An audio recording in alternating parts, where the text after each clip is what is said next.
Welcome back to part two of this week's Shabbat service. This is actually the first segment of Shabbat service. We have completed one of two parashats. This week we have a double parashat, um, Parashat Matot and Parashat Masei. Parashat Matot was tribes, and now we're going to continue with the Torah portion with Parashat Masei, which means journey. And this part will cover Numbers 31, verse 1 to Numbers 36, verse 13. This will also bring us to the end of the book of Numbers. So we're going to begin with Parashat Masei. In the Messianic Jewish Family Bible Tree of Life version, it is spelled Masei. There's some that spell it with two S's. Chapter 33, Israel's Journey is reviewed. These are the journeys of Bnei Israel when they came out of Egypt by their divisions under the hand of Moses and Aaron. Moses recorded the stages of their journeys at Adonai's command. These then are their journeys by stages. Bnei Israel set out from Ramses on the 15th day of the first month, the first day after Passover. They went out with a high hand in the sight of all Egypt. Now the Egyptians were burying those whom Adonai had struck down among them. Adonai had brought judgments on all their firstborn and their gods. Bnei Israel left Ramses and encamped at Succoth. They departed from Succoth and camped at Etham on the edge of the wilderness.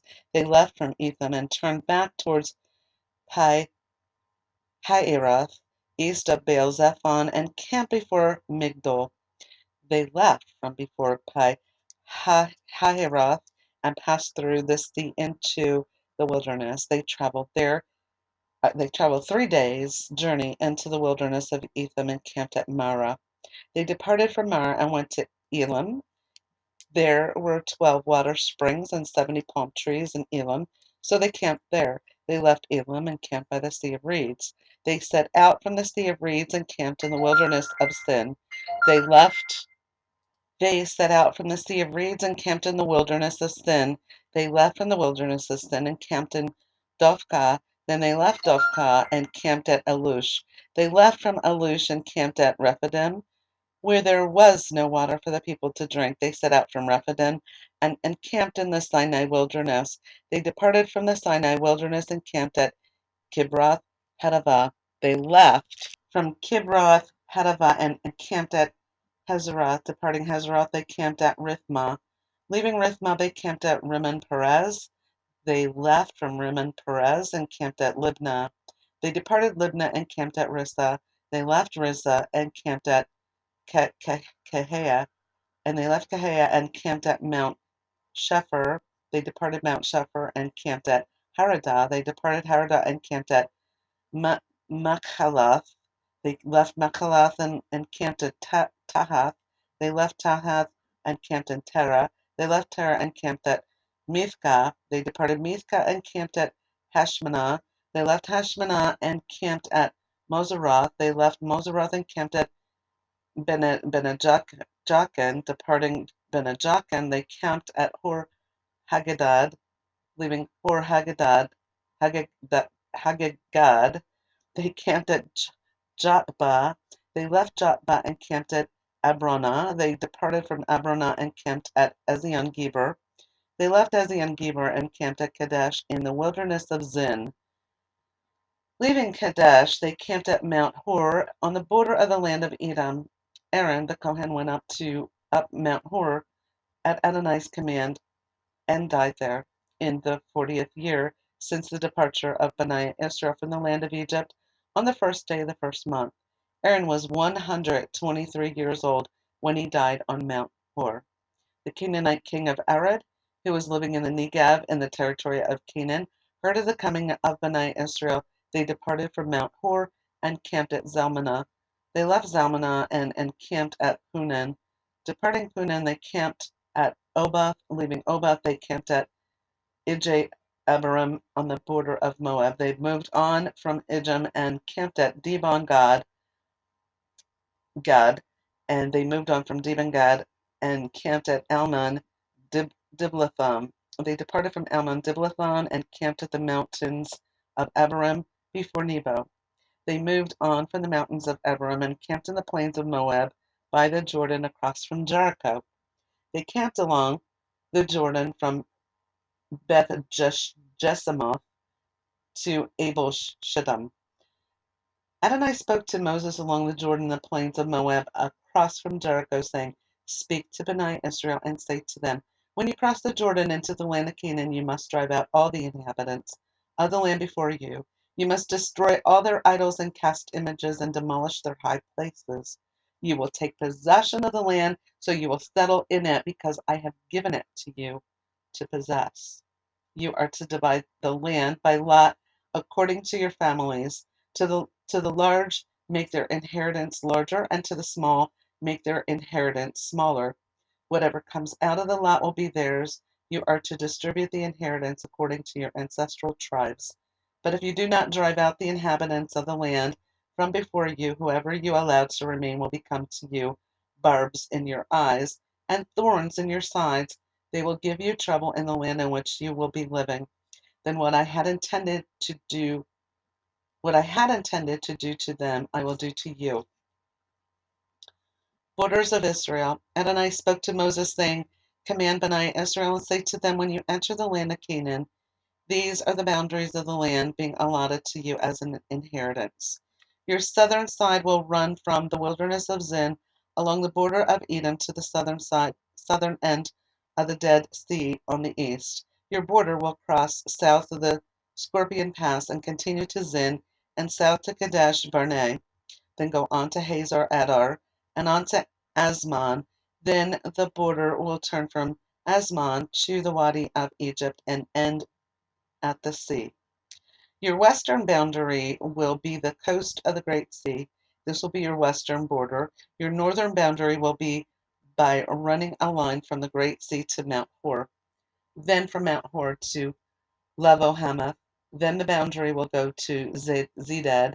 The border will continue on to Zephron, ending at Hazar Enan. This will be your northern border.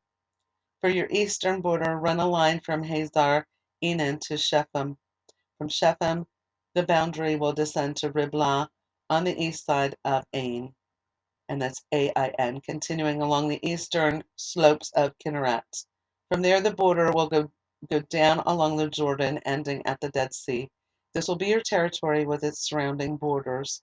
Moses commanded Bnei Israel, saying, This is the land which Adonai has commanded that you are to assign by lot to the 9.5 tribes. For the tribe of the sons of Reuben by their ancestral houses, the tribe of the sons of Gad by their ancestral houses, and the half tribe of Manasseh have already received their inheritance.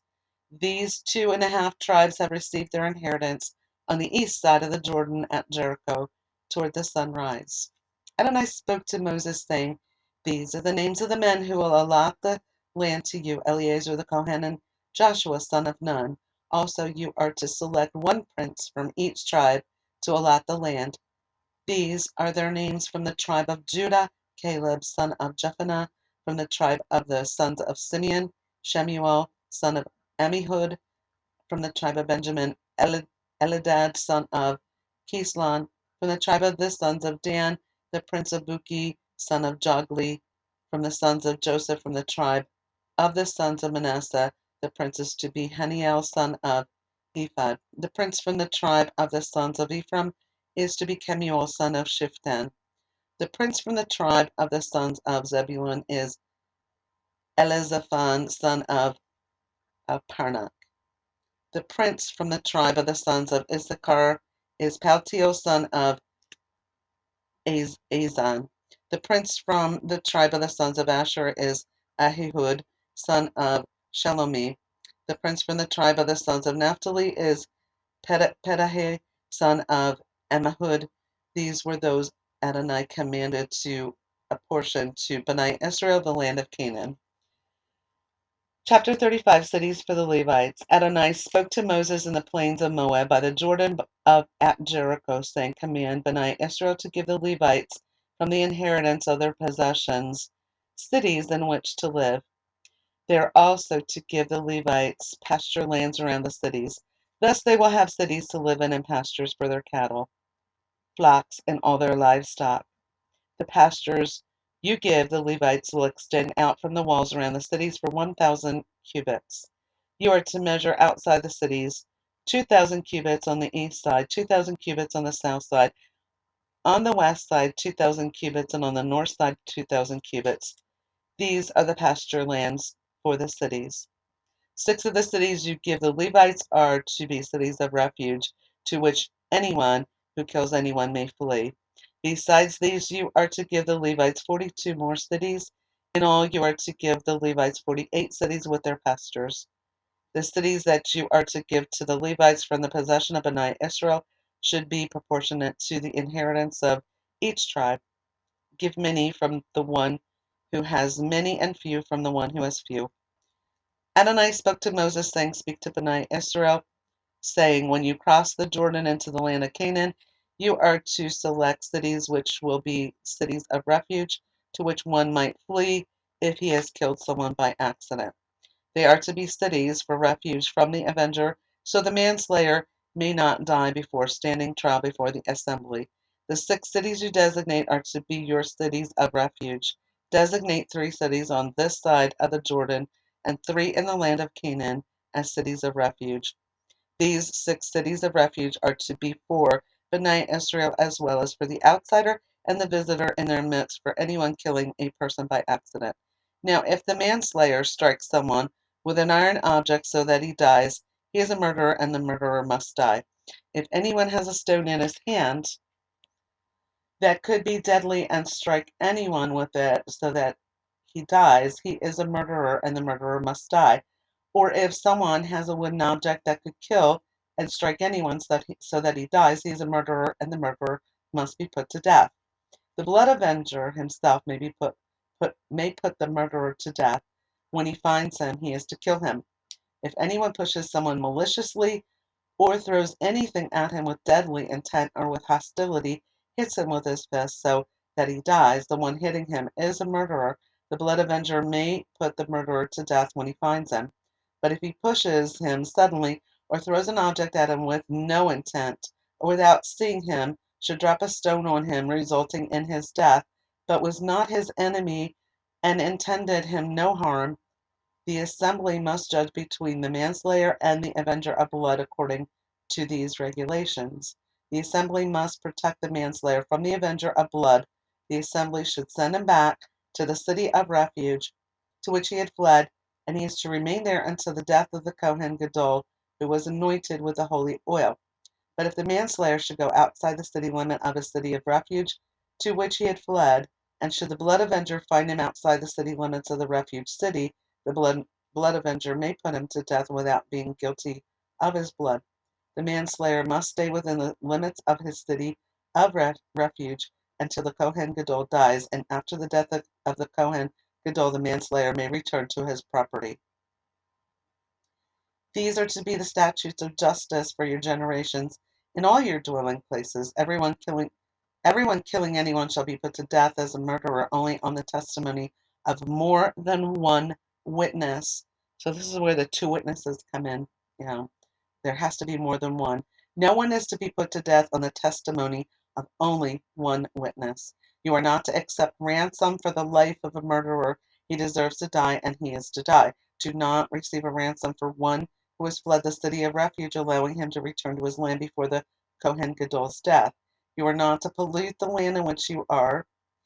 Blood pollutes the land, and no atonement can be made for the land polluted by bloodshed, except by the blood of the one who sheds it.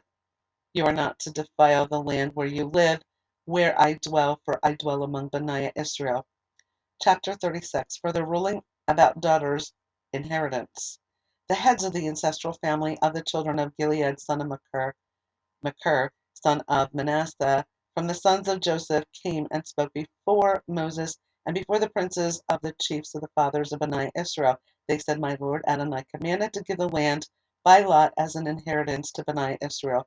My lord was also commanded by Adonai to give the inheritance of our brother Zelophehad to his daughters.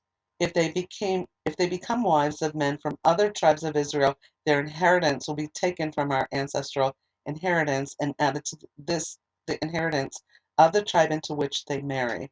So it will be deducted from the allotment of our inheritance. When the Jubilee year comes, their inheritance will be added to the inheritance of the tribe into which they marry and deducted from the inheritance of our ancestral tribe." Then Moses commanded Bnei Israel at the mouth of Adonai, "What the tribe of the descendants of Joseph is saying is correct. This is the word that Adonai commands for the daughters of Zelophehad, saying, they may become wives to whomever they please as long as they marry within the family of the tribe of their father.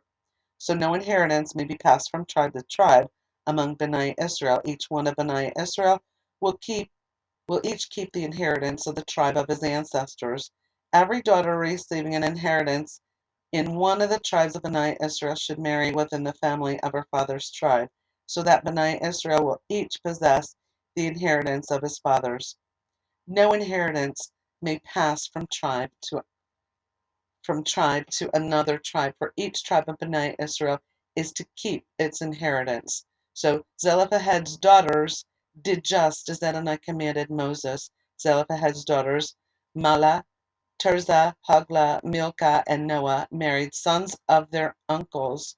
They married within the families of the sons of Manasseh, sons of Joseph, and their inheritance remained within the tribe of their ancestral family. These are the mitzvot and judgments that Adonai gave by Moses' hand to Bnei Israel on the plains of Moab at Jericho along the Jordan. And that is the end of that Torah portion. So just to recap, in this portion, we learned of the journeys that were made by Bnei Israel in the desert and the plan for their arrival, including the division of the land. And then we returned to the story of the daughters of Zelophehad, and it was further discussed as to when they would marry, and they were encouraged to stay within their tribe, which they did. Tribal intermarriage and laws of inheritance, and this is what was discussed. That actually that tribe would be deducted from the tribe, um, if they were married and given to the tribe that they married into, and they didn't want to do that. It really Adonai wanted each portion that was divided per tribe um, to stay with that tribe. So again, the discussion was the entire journey, just a summary of the journey that occurred. Um, with Bnei Israel from the time they left Egypt. And then also there was a discussion of um, murder and accidental murder in cities of refuge. That was also addressed in this Torah portion. So we're going to end this Torah portion, and we're going to continue with the half Torah portion. And I'm combining the two Haftarah portions. And actually, we're going to, this week, we are actually going to read Jeremiah chapter 1, verse 1 through Jeremiah chapter 4, verse 31. So the first four chapters of Jeremiah we are going to be including in this week's Haftorah portion. And again, like I said, we are doing a double parashat, so it does include that also in the Haftorah portion, but we're going to combine it and do chapters 1 through 4 of Jeremiah in our Haftorah portion this week. Jeremiah chapter 1, the call of Jeremiah. The words of Jeremiah, son of Hilkiah, one of the Kohanim, who were in Anathoth in the land of Benjamin. The word of Adonai came to him during the days of King Josiah of Judah, son of Ammon, in the 13th year of his reign. It continued during the days of King Jehoiakim of Judah, son of Josiah, until the end of the 11th year of King Zedekiah of Judah, son of Josiah, until the exile from Jerusalem in the 5th month. The word of Adonai came to me, saying, Before I formed you in the womb, I knew you, and before you were born, I set you apart. I appointed you prophet to the nations. Then I said, Alas, Adonai Elohim, look, I don't know how to speak, for I'm still a boy. But Adonai answered me, Do not say I'm only a boy, for to everyone I send you, you will go, and all I command you, you will speak. Do not be afraid of them, for I am with you to deliver you. It is a declaration of Adonai. Very, very powerful word given to Jeremiah, which speaks a lot for the unborn, because Adonai has a purpose and a plan for every single soul that is conceived. Then Adonai stretched out his hand and touched my mouth, and Adonai said to me, Behold, I have put my words in your mouth.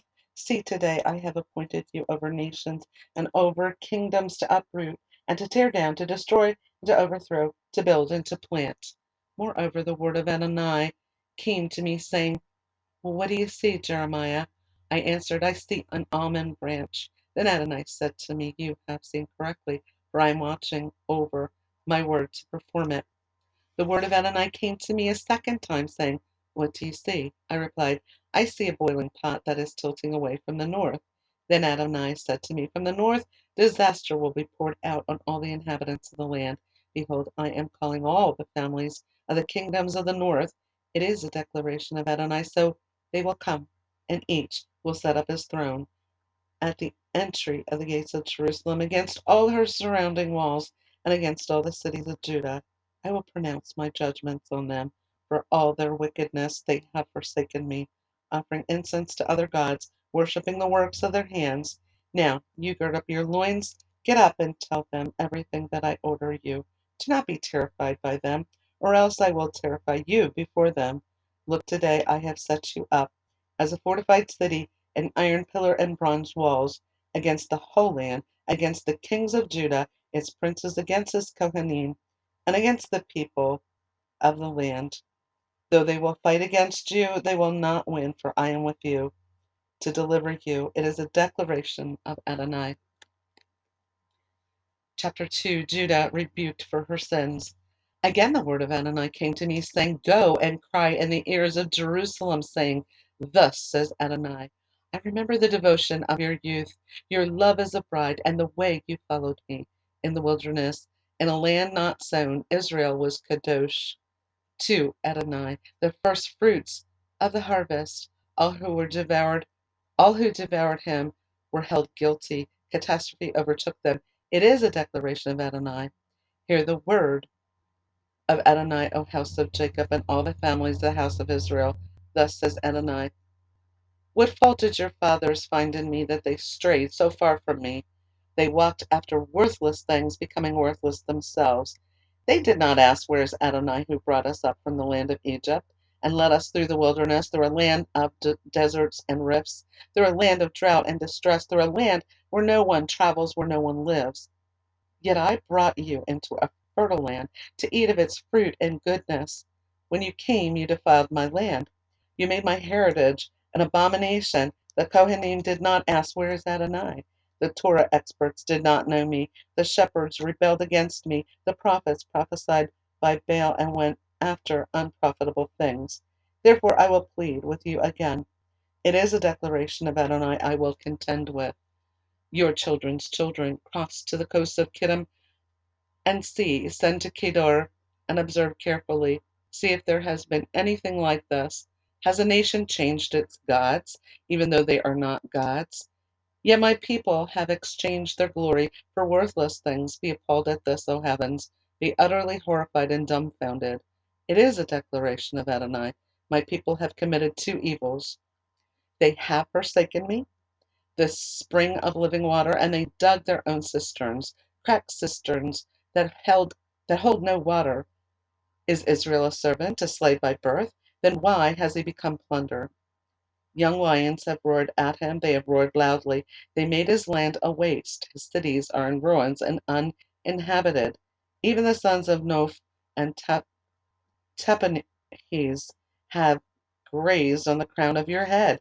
Have you not brought this on yourself when he led you in the way? But now, what is on the road to Egypt, drinking the waters of the Nile? Or what is on the road to Assyria, drinking the waters of the Euphrates? Your own wickedness will rebuke you, and your backslidings will chide you. Know them and see how bad and bitter it is for you to forsake Adonai your God, nor is fear of me in you. It is a declaration of the Lord Adonai Sabaoth. Indeed, long ago I broke your yoke and tore off your bonds. You said, I will not serve. Instead, on every high hill and under every green tree, you sprawled out as a prostitute. Yet I planted you as a choice vine from completely faithful seed. How then did you become to me a wandering wild vine? Even though you wash with lye and use an abundance of soap, the stain of your iniquity is before me. It is a declaration of the Lord Adonai.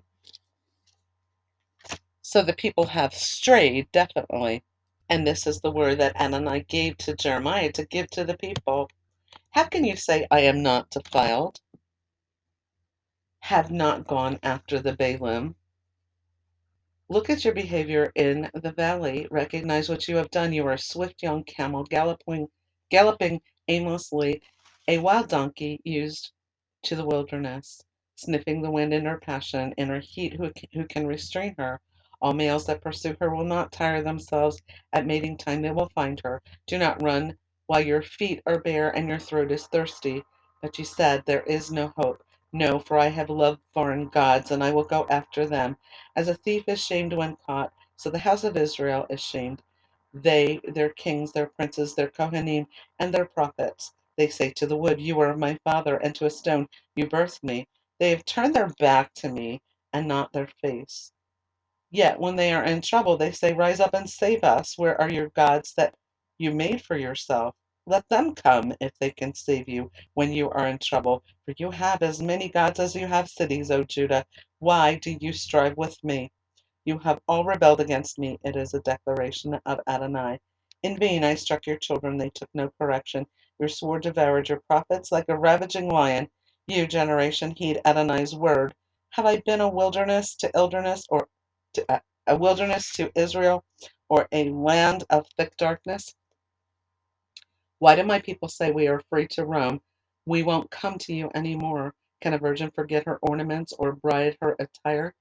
Yet my people have forgotten me, days without number. How clever are your ways of seeking love. Therefore you even taught wicked women your ways. Moreover, on your skirts is found the blood of the innocent poor. You did not find them breaking in. Yet in spite of all these things, you say, I am innocent. Surely his anger is turned away from me. See, I will pass judgment on you, since you say I haven't sinned. Why do you make light of changing your way? You will be put to shame by Egypt, as you will be put to shame by Assyria. You will also go out from there with your hands on your head, for Adonai has rejected those in whom you trust. You will not prosper by them. Chapter 3, Unfaithful Judah and Unfaithful Israel. If a man divorces his wife and she leaves him to be with another man, will he return to her again? Would not such a land be totally polluted? You are a prostitute with many lovers. Now are you returning to me? It is a declaration of Adonai. Lift your eyes to the barren hills and see. Where have you not been violated? By the wayside you sat waiting for them. Like a nomad in the desert, you have polluted the land with your prostitution and wickedness. Therefore showers have been withheld and there have been no spring rain. You have a harlot's brazen look. You refuse to be ashamed. Did you not just now call to me? Avi, you are a friend of my youth. Would he keep a grudge forever? Would he keep it to the end? So you say, yet you have done of all the evil things you could. And the word Avi, Avi, means my father. Then Adonai said to me in the days of King Josiah, have you seen what backsliding Israel did? She went up on every high mountain and under every green tree, and there she committed adultery. Yet I thought that after she had done all this she would return to me, but she did not return. Even her unfaithful sister Judah saw it. I noted that when backsliding Israel committed adultery, I sent her away and gave her a certificate of divorce. Now he's talking about the northern kingdom of Israel and and again the southern kingdom of Israel, because at that time they were divided. There was 10 tribes to the north, and the two tribes were at the southern kingdom. Yet unfaithful Judah, her sister, did not fear. Instead, she also went and committed adultery. It happened that through her frivolous prostitution, she polluted the land and committed adultery with stones and with wood. And these are the idols, the false gods. Yet after all this, her unfaithful sister Judah did not return to me with her whole heart, but only in sincerity. It is a declaration of Adonai. Then Adonai said to me, backsliding Israel has proved herself more righteous than unfaithful Judah. Go, proclaim these words toward the north, saying, return, backsliding Israel, says Adonai. I will no longer frown on you, for I am merciful, says Adonai. I will not keep a grudge forever. Only acknowledge your iniquity, for you sinned against Adonai your God and scattered your favors to foreign gods under every green tree. You have not obeyed my voice. It is a declaration of Adonai. Call to backsliding children. Return, O backsliding children, declares Adonai, for I am your husband. I will choose you, one from a city and two from a clan, and will bring you to Zion. I will give you shepherds after my own heart, who will feed your knowledge and understanding. It will be in those days when you multiply and become fruitful in the land. It is a declaration of Adonai. They will no longer talk about the ark of the covenant of Adonai, nor will it come to mind or be remembered. Neither will it be missed or another one made again. At that time they will call Jerusalem the throne of Adonai, and all the nations will gather into it to Jerusalem in the name of Adonai. No longer will they walk according to the stubbornness of their evil heart. In those days the house of Judah will walk with the house of Israel. They will come together out of the land of the north to the land that I gave your fathers as an inheritance. Then I myself said, how gladly would I make your sons, and give you a pleasant land and most beautiful inheritance of the nations. I thought you would call me Avi, and would not turn from following me. You are a woman, yet as a woman betrays her lover, so have you betrayed me, O house of Israel. It is a declaration of Adonai. A voice is heard in the barren hills, the weeping and supplication of the children of Israel, because they perverted their way and forgot Adonai their God. Return, backsliding children. I will heal your backsliding. Yes, we will come to you, for you are Adonai Eloheinu. Surely help from the hills is a delusion, the commotion of the mountains. Surely in Adonai Eloheinu is the salvation of Israel, but the shame has consumed the labor of our fathers since our youth, their flocks and their herds, their sons and their daughters. Let's lie down with our shame and let our disgrace cover us, for we have sinned against Adonai Eloheinu, both we and our fathers, from our youth even to this day. We have not paid attention to the voice of Adonai Eloheinu. And I'm going to pause it here, and we will complete um, the Haftorah at part 3, and do a recap of the first segment of Shabbat service before we take a break.